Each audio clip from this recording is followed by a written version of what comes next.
the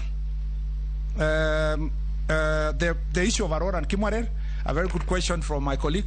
Mr. Speaker, I still believe that Arror and Kimwarer was charges and stopping of the projects was politically motivated.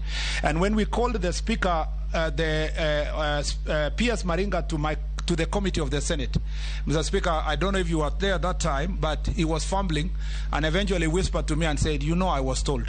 So, Mr. Speaker, the era of I was told should come to an end. And the era of stopping projects because you don't like the person who lives in that area or comes from that county. I, Mr. Speaker, will promise this committee that if I am elected, if I am approved by this committee to become the CS Roads, Transport and Public Works, I can assure you I will work for Kenyans to receive infrastructure in every part of the country, and no part of this nation will be denied infrastructure because, Mr. Speaker, of political choices that people make. And I can assure you, Honorable Opio and I, if there is any problem in your constituency, make sure we plan, it becomes the first place we will visit to ensure that every part of Kenya ensures it gets its part of the.